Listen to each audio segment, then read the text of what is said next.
It's your boy T.Y. And Pierre. And you're watching Truth Lounge TV, a safe place where black stories are told and black voices are heard. And today we have two special guests.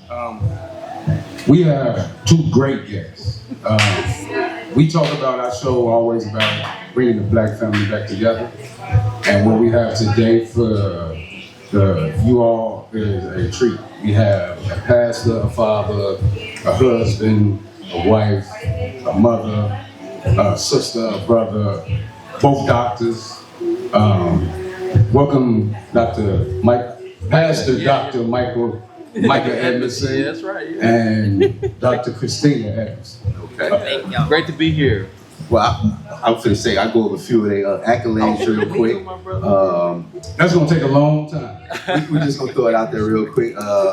Dr. Miss Edmondson, she was nominated by the NCAAP for an Image Award for her book, Truth Table. She also has a PhD in counseling and psychology, a master's in family therapy, and a bachelor's in sociology. And she is a certified cultural intelligence facilitator, which I definitely wanted to ask you, what is that? Because that's a lot right there. But you go ahead, let us know what. Yeah, for sure. Well, thank y'all so much for having us. Really very sweet to have the invitation. Yes, I'm a psychologist by training. I studied at TSU and Hampton University, so two HBCUs. And then in the middle of there, a really large white institution called the University of Rochester in upstate New York. And but yeah, my focus area is in trauma, so racial trauma, cultural trauma, domestic violence, all of those things, and the way those experiences shape us. And my work now is mainly with organizations and not people. So I get called in when there is a problem in an organization that needs to be handled. And I've been married to Micah for almost 24 years. We have two sweet daughters. One is 14, one is 18 and a half. Two girls, and yeah, they make up a lot of fun in our lives. So that's a bit about me.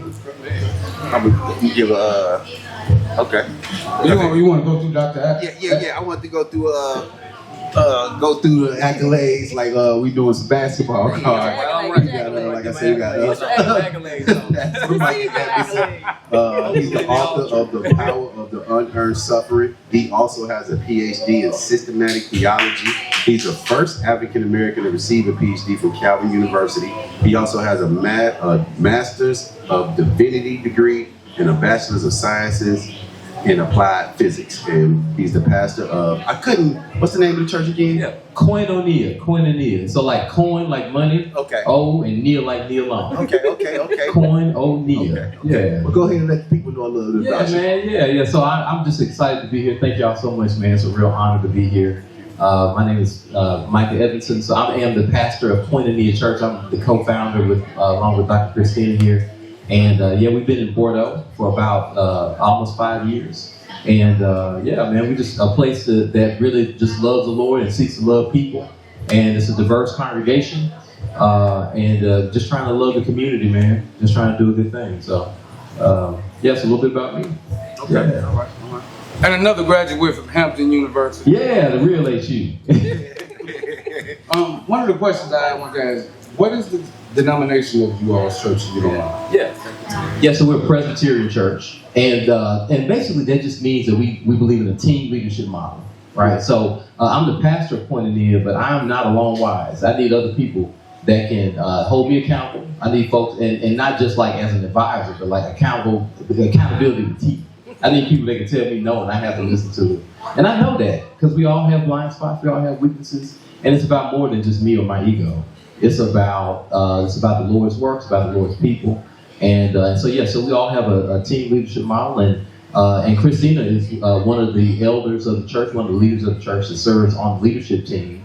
I'm one, and then we have several others as well. So yeah, so Presbyterianism is just a team leadership model.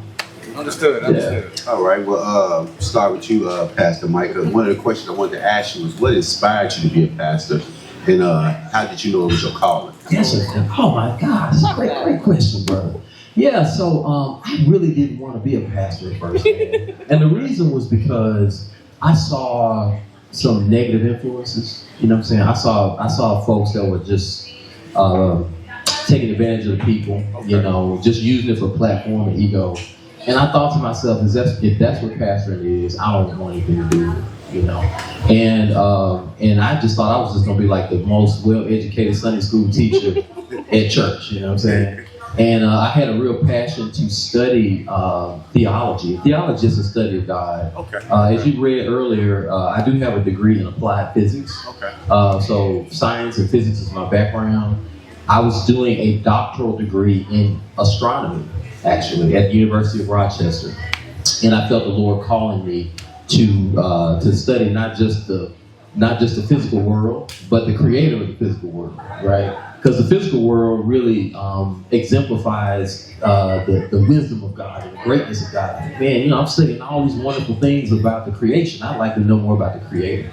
So I really felt a strong call to go and to study that. My conversations with my physics colleagues went from like about physics to being about things about God, you know.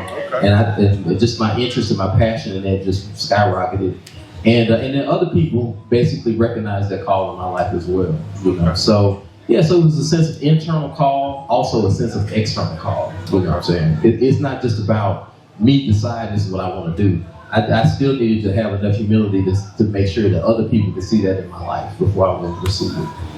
Yeah. Okay. So you was always good with public speaking? Well, it remains to be seen. I think I'm pretty good at public speaking, you know. No, man, I have sought to try to learn, and I sit at the feet of some great preachers, I've learned, I mean, the late Harold Carter Sr., who was a protege of Dr. Martin Luther King Jr., he's Dr. Christina's pastor growing up in Baltimore. Okay. And when I came to really feel the call to ministry, he was one of the ones that helped to confirm that call in my life. He licensed me to preach. And that was a real encouragement. I mean, Pastor Kevin L. Smith is a pastor that's in Florida right now. He's an incredible communicator. So I sit at the feet of some great preachers, and I think great preaching is more caught than taught. You know, if you're around good preachers, you can kind of see what to do. Okay. How long have you been a pastor? It's been it's almost been 11 years. Yeah. And yourself? Oh, how long have I been in ministry? I would say we have served in ministry for 20 years. Yeah, roughly 20 years, and just in whatever way that we were needed, from helping to start churches to Sunday school to behind the scenes, helping to fundraise, you name it, making the coffee, to preaching sermons, so whatever is needed to build the church. And so the books that you author, are they based off your spirituality or just things that you've seen? Yeah. So I have 2 books. One of them is called Faithful Anti-Racism, and that book looks at the intersection between Christianity in America and racism, and the way in which forms of Christianity are used to maintain racist systems in the country since its inception, but also the way that what we would say is an authentic Christianity dismantles injustice. So that's what that book is about. It combines theology, sociology, and it also takes research from the largest study that was done on race and religion in America over the last 6 or 7 years. And it includes, quotes from people about how they see race, and it looks at the way they see scripture and how they distort it in order to maintain a racist ideology. And so that's what that book is about. It's targeted towards people who would say, oh, I'm a Christian, I believe the Bible, and at the same time hold incredibly bigoted racist views, right? So it's targeted towards that group to help dismantle that type of thinking. And then the other book that I participated in, the one that was nominated for the NAACP Image Award, that book was put together with me and some friends, and it's a series of essays. It's called Truth Table, Black Women's Musings on Life, Love, and Liberation. And our podcast is called Truth Table. Okay. So we decided to basically create a book that could put the podcast in written form. And it's just a series of essays about whatever topics that we talk about. So the very first chapter in that book actually is on the topic of colorism. And the last chapter in that book is about basically what we call eschatological vision. So what is to come in the new world to come, basically. So it's a very kind of faith-oriented way. But to think about what it means for people of African descent who have been ripped apart to come back together in their full identity. So it gives an imagination, a picture, like a beautiful view of that. So it has essays that talk about those types of things that are in protest, everything in that book. But that it does have a faith focus, but because of the nature of my work, it's both faith and sociology, psychology. All of those things are in conversation together. So your book, is that book geared towards women, or it's multifaceted for men and women? Yeah, there are men who definitely read it. We are grateful. We are grateful. Our podcast, we are unapologetic when we say it is a podcast built by and for Black women. That we are at the table, thus the name Truth's Table. But we have what we call a standing room section, which includes anybody else who wants to come to learn. And we have featured Black men on our podcast. We did a couple years ago. We did an entire series about Black men, and we interviewed different leaders, people who work with Black men, issues that are unique to Black men's experience in America. But we tend to be pretty dogmatic about, like, this is for Black women. However, that people tend to be really curious, and so I remember not this most recent election, but one of the last presidential elections, we got tagged on some pictures, and we had T-shirts with our podcast on it, and we talk a lot about justice and how to be a Christian is to be serious about justice. And so in the picture, there were a couple of white guys who were wearing T-shirts with our podcast on it, talking about I'm voting for the sake of justice. So we know they're in the standing room section, but we do not cater our show for the interest of for white listeners or anybody else that's not a Black woman. Yeah, that's kind of with our show too. But I also want to ask, you said that Christianity, something about how it instills the racism. Can you give me like an example? Like how does that, like? Yeah, like how have people use Christianity to promote racism? Yes. Oh, for sure. So for a very long time. I mean, there are lots of examples, but I would say one of the first examples I would think of is the doctrine of discovery, which is something that happened around the 1500s. And basically, the doctrine of discovery was what's called a papal bull. So the Pope at the time basically told people of European descent that you can go wherever the heathens are, and you can take what they have, right? The heathens, and take what they have. And that colonizing mentality in the name of Christianity is part of the reason why, we over here right now. And they did that in the name of the faith. It gave them permission. And so you have to do something about people's consciences, because human beings have a conscience, like a sense of right and wrong. But if you can take religion and distort it and tell them, no, your God or some God thinks that this is okay, then people will persist in some really wicked, evil behavior towards each other. And so that's one example from the 1500s, but that's not to mention there are so many examples through the Founding Fathers, through Reconstruction, Jim Crow, even right now, tonight, I'm certain that somewhere in D.C., people are using religious language to justify taking away people's Medicaid and Medicare. Okay. But that's, and this is just my opinion on that. That's just with Christianity though. Other religions, you don't see that. Other religions, you don't see them able to use it as a doctrine or as a tool to hold people back, keep people down, or direct certain laws or initiatives at certain specific groups of people. Why do you feel like it's just that with Christianity by itself? I would say throughout history, it has been other religions too, but I would say there's something unique about Christianity in the Western part of the world, the way that it is used. And part of the biggest problem is that there's a particular social group that has the social power to shape the narrative of the religion. And Christianity has always been a bottom-up religion.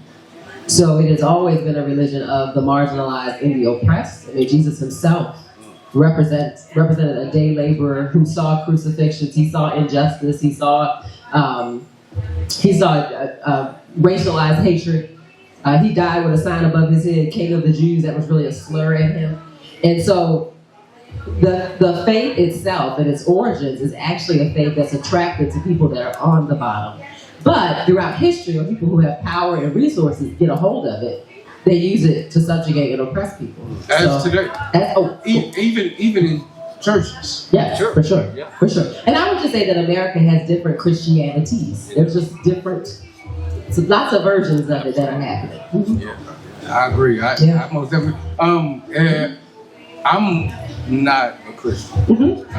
I'm kind of like, I feel like I've been on a spiritual battle for the last 20-some years. Sure. I'm more so leaning towards Islam. Okay. I practice Islam. I haven't taken the Shahada yet. Mm-hmm. But I went to Catholic kindergarten in 8th grade. Yeah, sure. I know the Bible front and back. I started a theology class when I was in prison. Okay. I studied the Quran, the Torah, as well as the Bible. I found a lot of contradictions with the Bible. I found a lot of just using common sense and looking at the world today and everything that is shaped from the past to today. I've watched or I've seen and read where Christianity or their Christianity has been used to, more blood has been shed over, I would guess you could say, that Christianity than anything on earth. And I don't knock anybody to do it. I believe we all pray to the same God. We all just choose to do it differently. I just find it hard with Christianity because I see most Christians in today's society make Christianity fit their lifestyle instead of fitting their lifestyle to Christianity. And so, with that being a contradiction in action and words, it's like hard for me to get with it.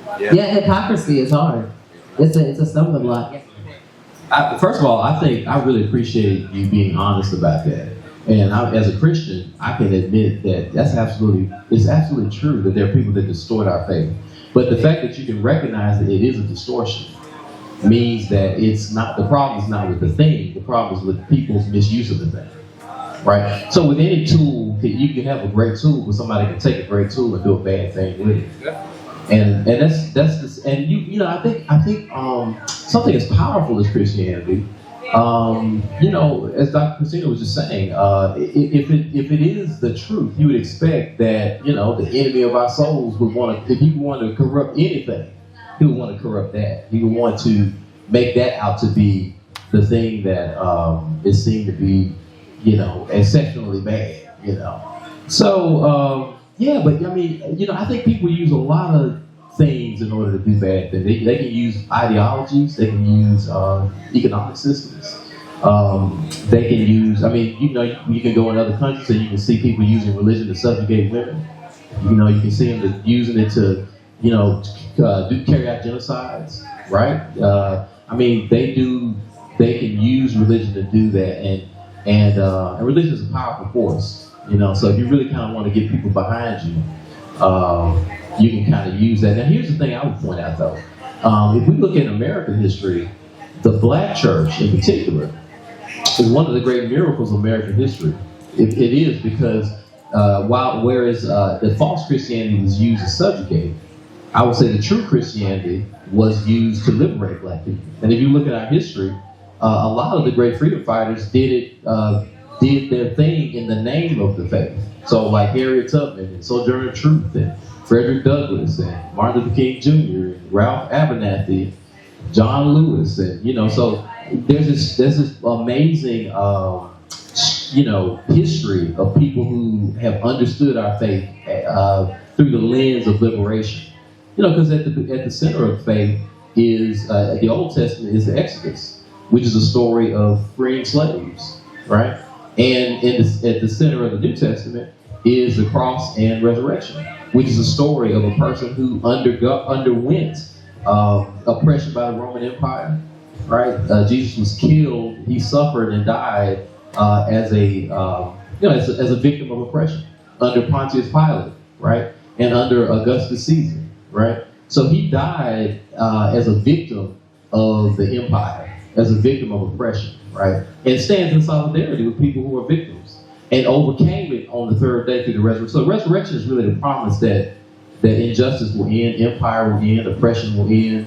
And it began, just historically speaking, Christianity began, as Christina said, as a movement from the bottom, right? But as you say, when you speak on those times after Jesus, when you say the Roman Empire took over Christianity and dictated it from that point on still today? That's a great question.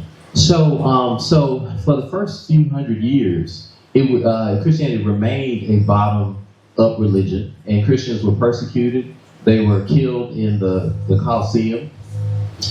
They were hated and despised. And a lot of the Roman, so you think about the Roman Emperor Nero. Nero was someone who literally had Christians set on fire, right?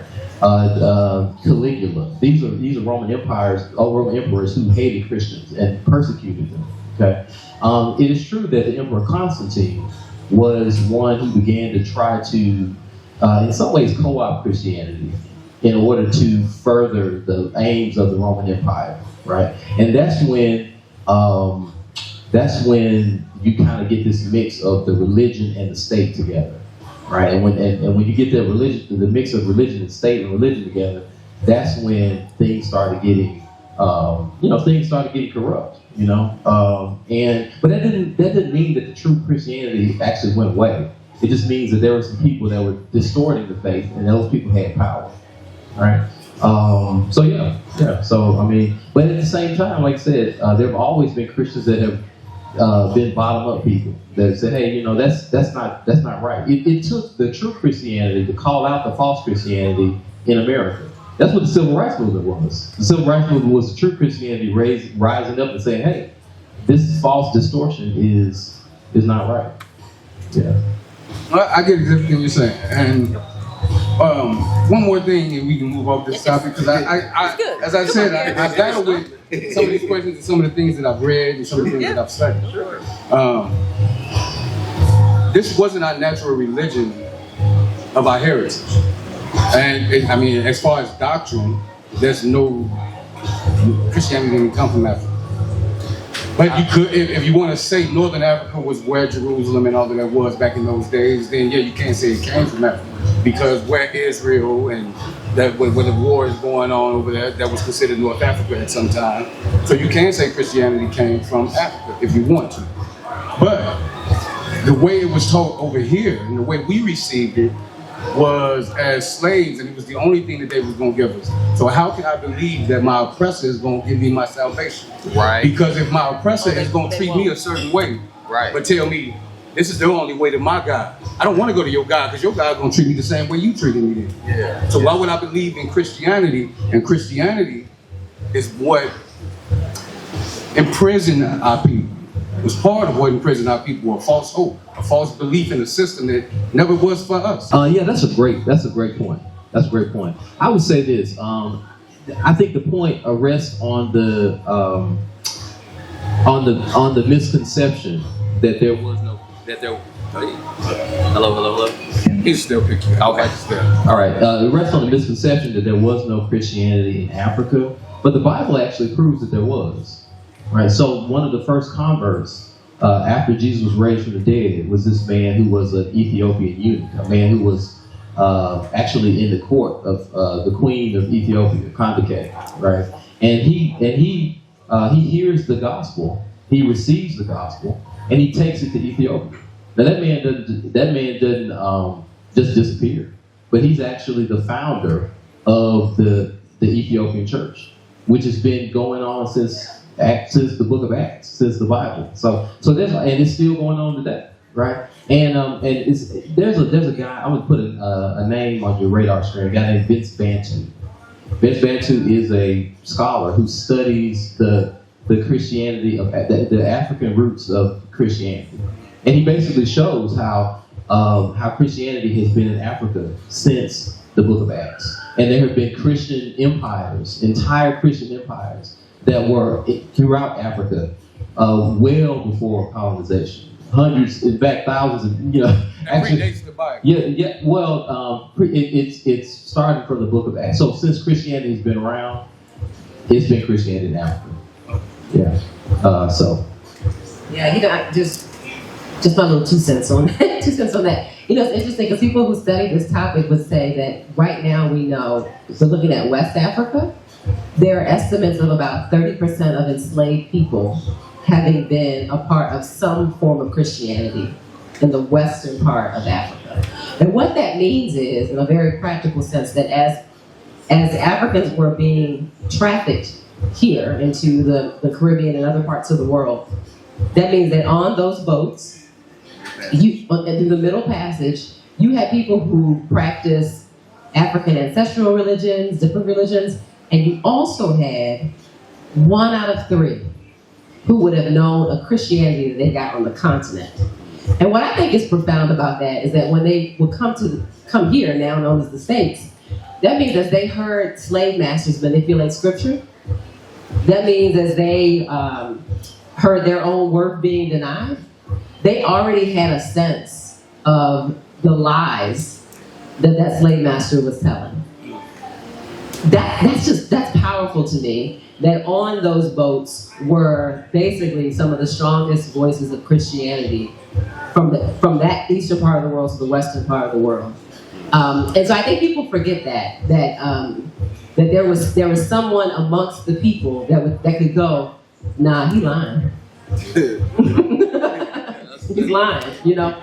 That's not what that means. And that is why most slaveholders initially did not want to convert Africans to Christianity, because it meant that they had to give them, extend some expression of dignity to them. That's exactly And there was actually in Virginia law, a law that was set in place that if you were baptized, it would not change your earthly state, meaning like your rights as a person who's alive, right? And they had to make that distinction because they knew that they were now supposed to be siblings in the faith together, and they were supposed to look out for each other and treat people right. So they had to create a law that said that if you become a Christian, we can still continue to enslave you, because the real Christianity sets people free. So I think most people may not know all of those pieces, and I think it's fair to say, because of just how deep-rooted racism in America is, to feel some sense of apprehension or skepticism. I think that's legitimate. I think what I would say is to look even harder at the history of Christianity in Africa, and also just to remind people that when Jesus was a baby, his parents took him as a migrant to Egypt, to Africa, to hide out, right? So Jesus literally developed as a young child on the continent. So obviously slave master is not going to teach that, but it is true. Well, any slave master that's teaching the story of the cross has got to talk about how Jesus was scourged. And so if you're a person that has experienced the lash, and you hear that this is a savior, this is a God who literally became one of us and experienced what I experienced to stand with me, that's the kind of love and freedom that the slave master was distorting. But somehow the truth of that liberation came through. You know, these are folks that insisted over and over again, if I become a Christian, I should be free, right? So, there's a book by a woman named Rebecca Guest called The Baptism of Early Virginia that actually talks about these laws, these Virginia laws that had to insist that black folks couldn't be free if they were baptized, because black folks kept insisting that now that I become a Christian, I should be free. Yeah, or I'm made in the image of God. I'm a human being. Exactly. Yeah. And so it actually was Christianity that insisted to them that they should be free. That so. Well, we're gonna move on a little bit. I got a million questions. I keep y'all on this topic. Well, I do got a question. On our last show, we had Dr. Bush, and he was stating he's a therapist, that he speaks to other therapists to get stuff off his mind. So you being a pastor, how do you keep your faith and stuff like that renewed? My gosh. And do you do couples therapy? Do you all do like premarital? We do premarital together? We do premarital counseling together. Yeah. We got a marriage workshop coming up. And we got a marriage workshop coming up on March 29th. Yeah, right at our church, 1803 County Hospital Road, Koinonia Church. Please come. Yeah, March 29th. So prayer,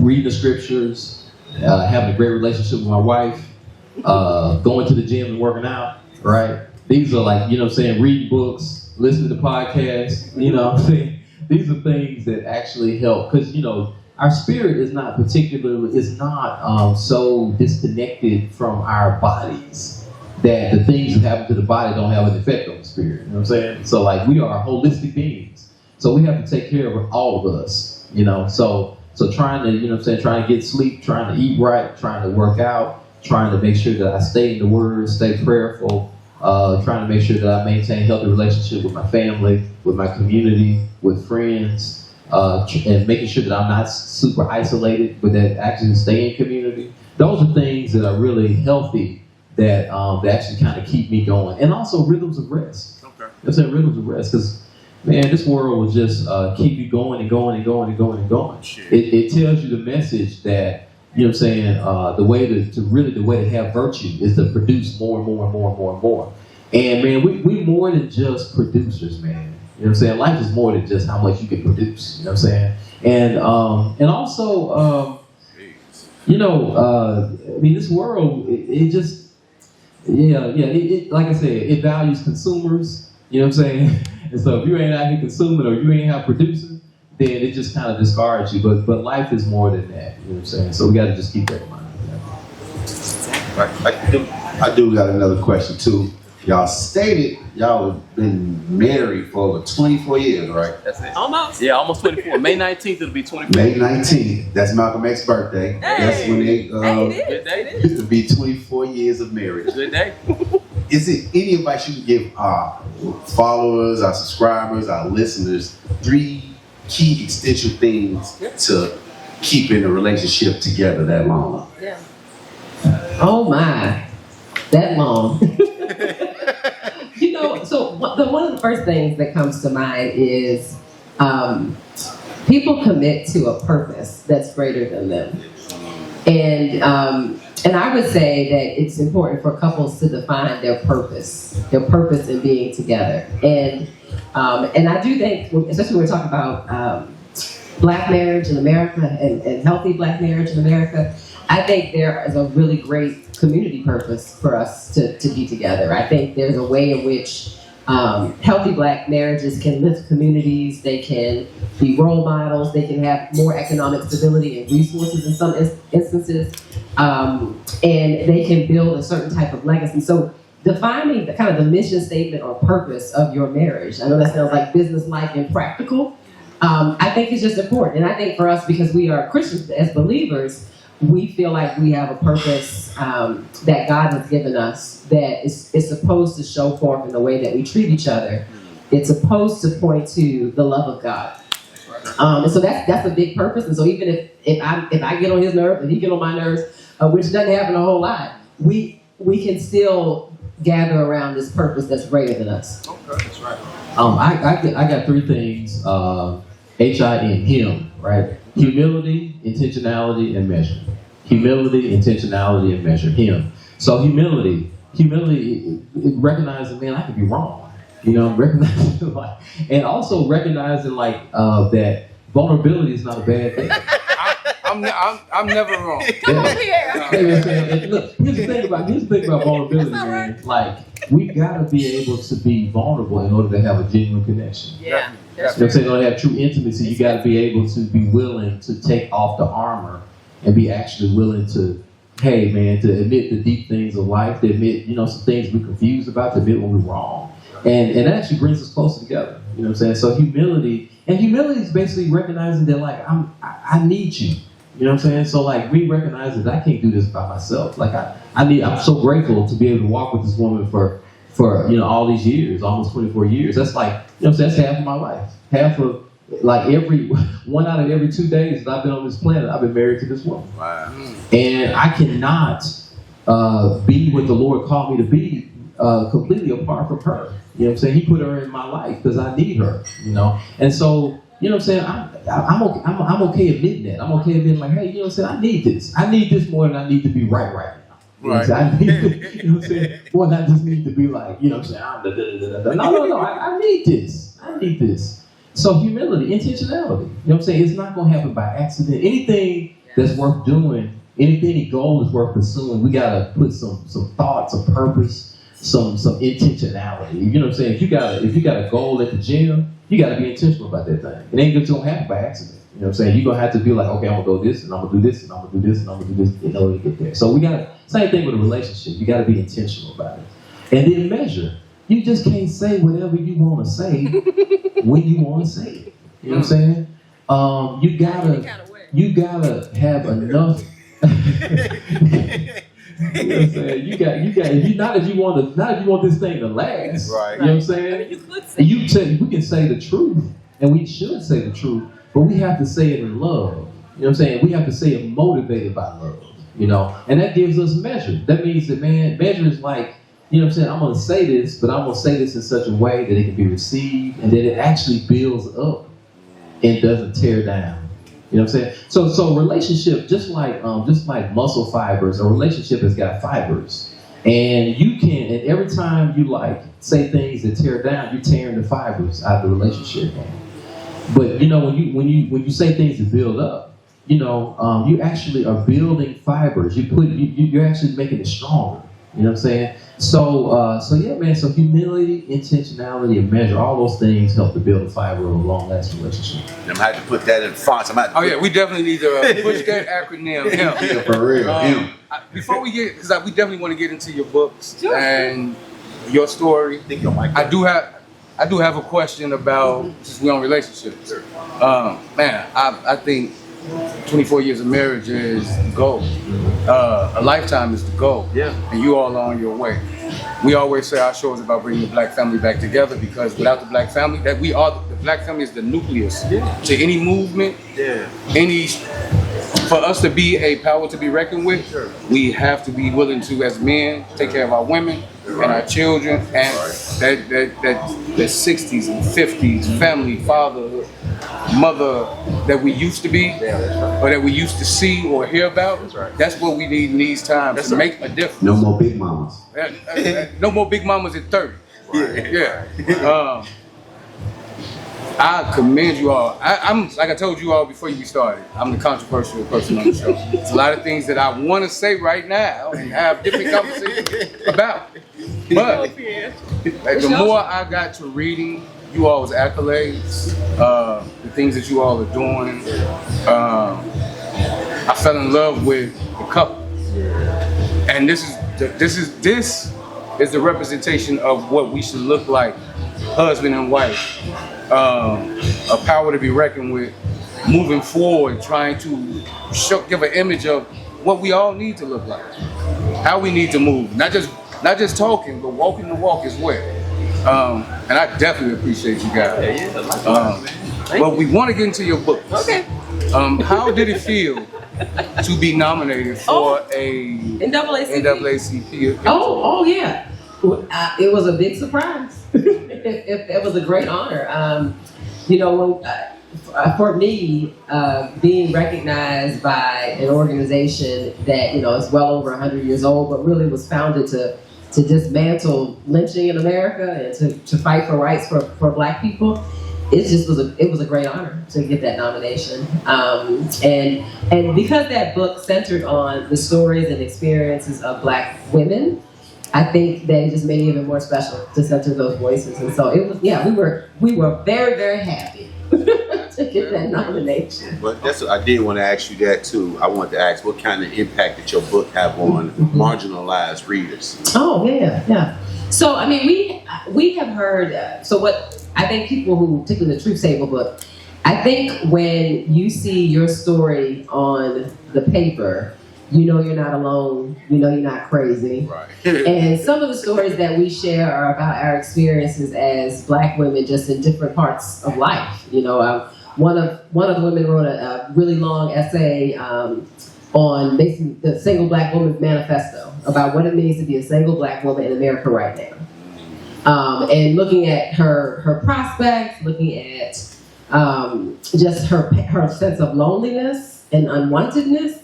And really like the data that's all in there, you know, and so that chapter resonated so deeply with so many Black women when they read it, because they were like, that's my story, or that's my dear friend's story.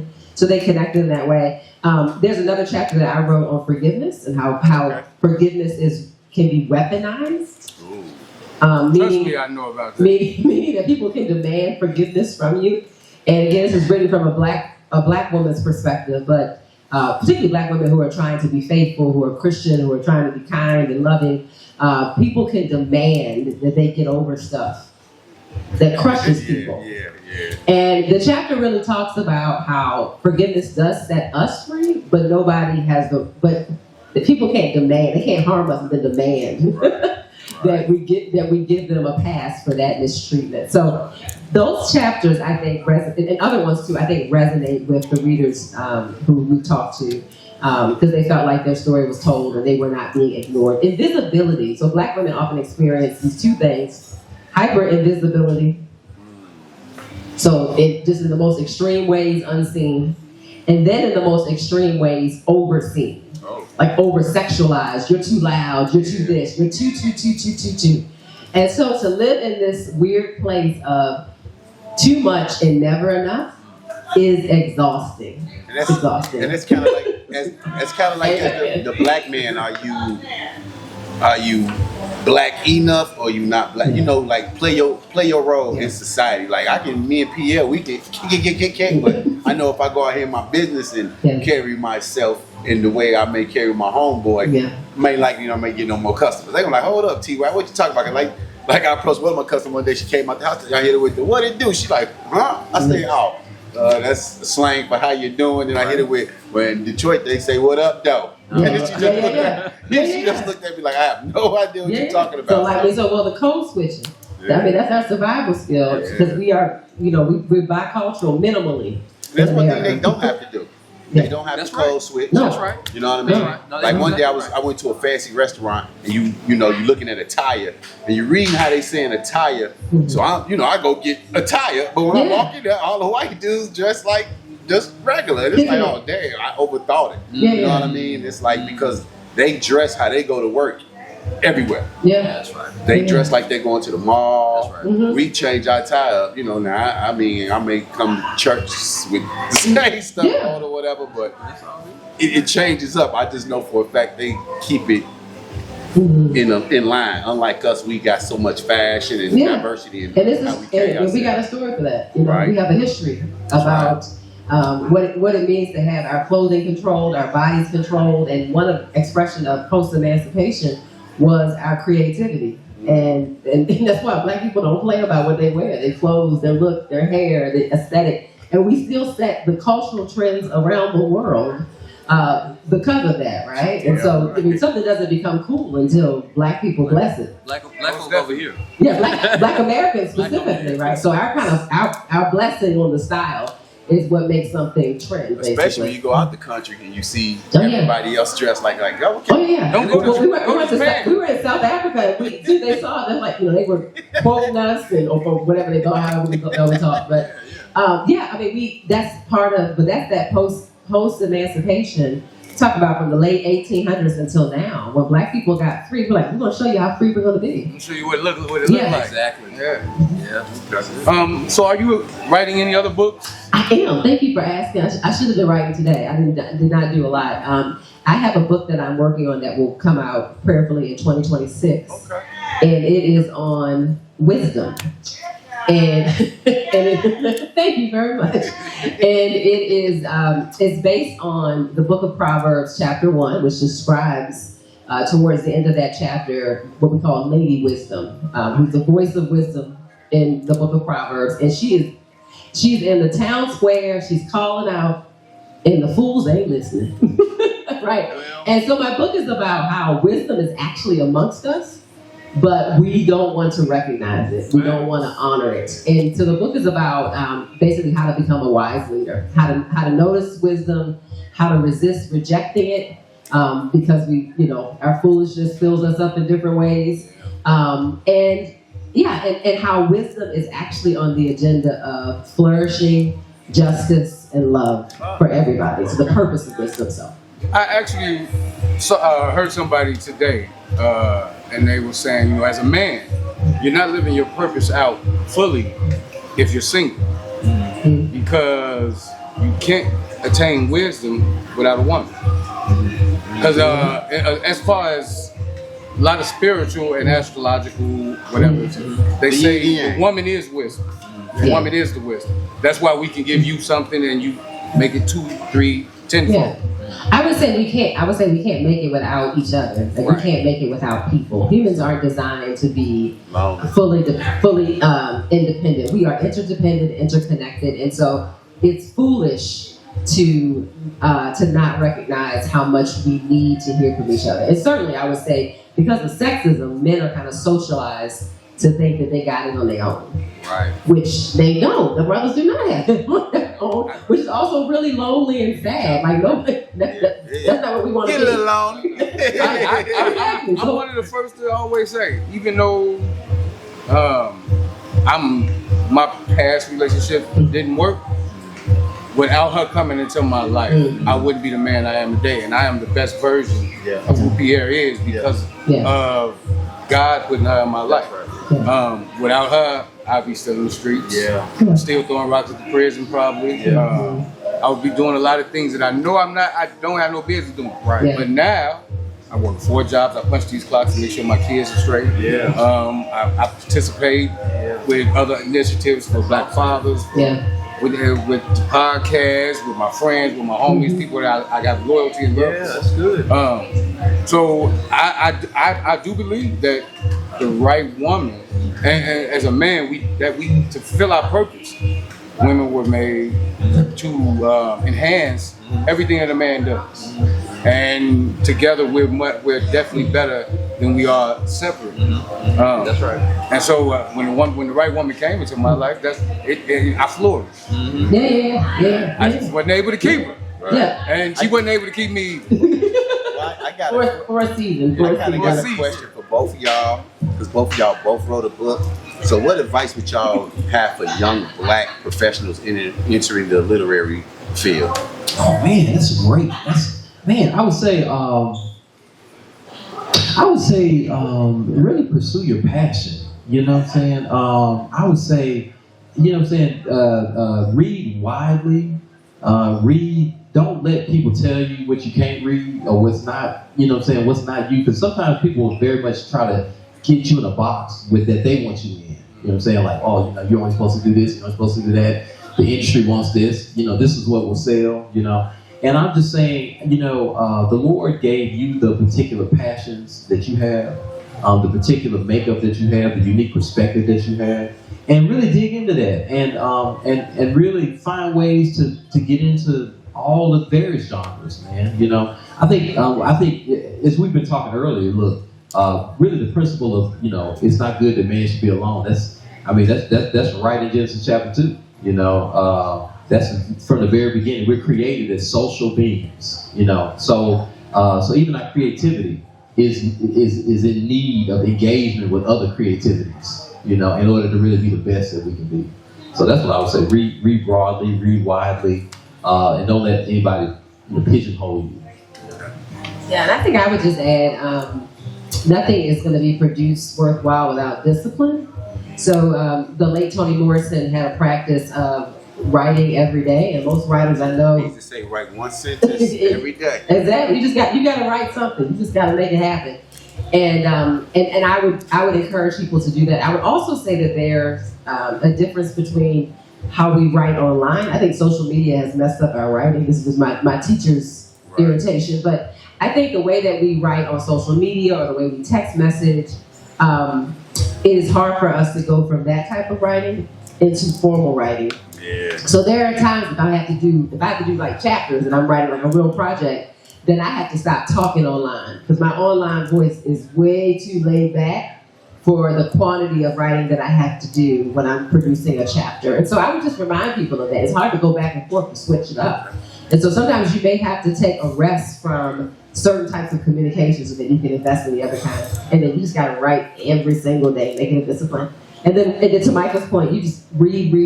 My daughter, our oldest daughter, is a tremendous writer. She's the best writer in our house, for sure, the 18-year-old. And but she's also a tremendous reader. I mean, from the time she could read, we would go in her room and she didn't have teddy bears in her bed. She had books. in her bed. And there are things that I'm like, oh, I may get this book. She's like, oh, I've already read that. Like she has read everything. She would read every book that was in her house. I'm like, you shouldn't read that book. That book is too old for you. She's like, oh, I've already read it. So, but now she can write so well. She can just really tell a story. And I think a lot of it is because she has been pouring stories into herself since she was 3 years old. So, That's cool. yeah. With all that's been said, and a minute ago I wanted to get into your book. I want to ask you relationship questions. Yeah, sure. What do you think the issue in our community is right now, where black women are predominantly leaving relationships, and we have a high divorce rate now. You have a lot of single mother parenthood households due to some of the whatever is going on in our community, whether it's social media, whether it's economics, whether it's just living conditions, or if the man or the woman herself. What do you think the problem is, and what do you think is a way to work towards a better solution of keeping that back together, getting that back together?